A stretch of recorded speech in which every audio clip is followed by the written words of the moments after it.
Ce podcast vous est offert par Orange, leader de la téléphonie mobile en Guinée. La Lonagui, la fortune aux parieurs, les bénéfices à la nation. UMS, leader de la logistique minière et pétrolière en Guinée et dans la sous-région. Bonjour à tous et merci de nous retrouver pour votre rendez-vous d'analyse quotidienne de l'actualité nationale sur Guinée News Podcast. Deux sujets à aborder dans le numéro de ce samedi, la baisse de la tension frontalière entre la Guinée et la Sierra Leone et la suspension ô combien soulageante des opérations d'expulsion des Guinéens en Allemagne. Pour le décryptage, à mes côtés, Moro Sako, il est journaliste et chroniqueur à Guinée News. Bonjour Moro. Bonjour Kerno, bonjour à toutes et à tous. Moro, deux dossiers sensibles dans les colonnes de Guinée News cette semaine, avec des implications diplomatiques et humaines importantes. On commence par la frontière où où Conakry et Freetown ont privilégié la voie de la désescalade après l'incident impliquant des militaires sierra-léonais. Est-ce qu'on a frôlé une crise diplomatique à vos yeux? Bon, merci. À cet effet, oui, très clairement, l'incident était sérieux et des éléments des forces sierra-léonaises auraient franchi la ligne frontalière, installé une position sur le territoire guinéen. Dans une région historiquement sensible, cela peut très vite être interprété comme une provocation. Donc, il faut rappeler que la frontière entre la Guinée et la Sierra Leone a souvent été marquée par des imprécisions cartographiques et des tensions localisées. Bon, notamment autour des zones forestières. Donc, le risque d'escalade était vraiment réel. Absolument, absolument, on peut le dire ainsi. Dans un contexte sous-régional où les questions de souveraineté sont devenues très sensibles, la moindre incursion militaire peut être exploitée politiquement. Mais ce qui est intéressant en Kerno, c'est la rapidité de la responsabilité diplomatique entre Conakry et Freetown, qui ont choisi de ne pas médiatiser excessivement l'affaire au départ et surtout d'ouvrir immédiatement des couloirs de discussion. Et c'est là qu'intervient la déclaration du Premier ministre. Le Premier ministre guinéen, il faut le préciser. Oui, bien sûr, on parle d'Amadou Riba. Exactement, le chef de gouvernement guinéen a rappelé que la Guinée est un pays de paix et que la voie diplomatique prime sur toute autre option. Et ce n'est pas anodin dans le contexte actuel de l'Afrique de l'Ouest où plusieurs pays connaissent des transitions politiques et des tensions régionales. Afficher déjà une posture d'apaisement est un signal fort. Mais certains pourraient y voir une forme de faiblesse dans l'opinion, bien sûr. Bon, c'est une lecture possible, mais elle serait simpliste. La fermeté ne signifie pas nécessairement confrontation militaire.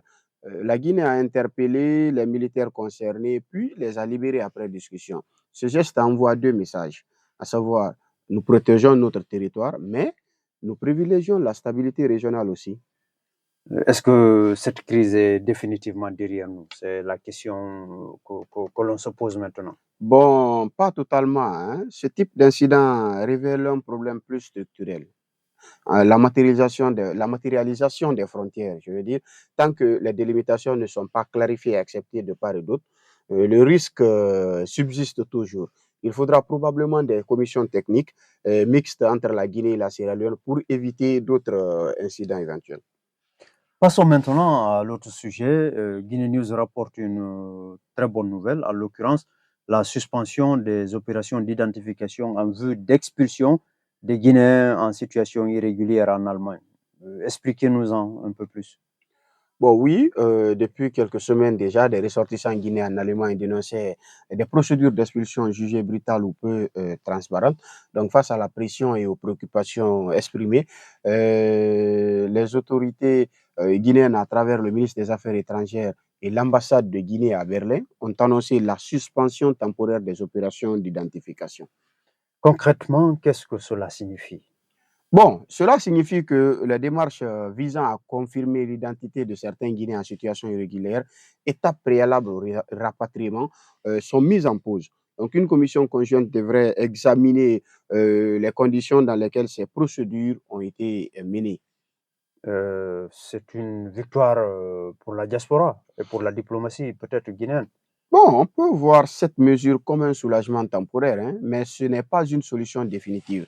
La question migratoire reste complexe. Là, il faut le dire, l'Allemagne applique sa politique migratoire conformément à ses lois. La Guinée, elle, doit protéger ses ressortissants tout en respectant les accords bilatéraux. Est-ce que cette suspension peut être interprétée comme une tension diplomatique entre Conakry et Berlin? Bon, je ne parlais pas de tension ouverte à ce niveau, mais il y a clairement une phase de réévaluation. Et légitimement, hein, la Guinée semble vouloir s'assurer que ses citoyens soient traités avec dignité. Cela s'inscrit aussi dans une dynamique plus large. Les États africains commencent à adopter une posture plus ferme sur la protection consulaire de leurs ressortissants surtout. Est-ce que cela peut créer un précédent, Moro? Oui, à ce sujet, si la Commission conclut à des dysfonctionnements, cela pourrait redéfinir les modalités, je veux dire, de coopération migratoire entre la Guinée et l'Allemagne. Bon, et probablement avec d'autres pays, pourquoi pas, hein?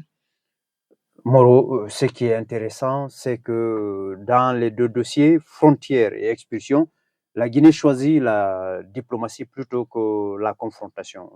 C'est un peu la leçon qu'on peut tirer. Exactement, hein? Bon, c'est le fil conducteur de la semaine, que ce soit avec la Sierra Leone ou avec la République fédérale d'Allemagne, la stratégie affichée est la même.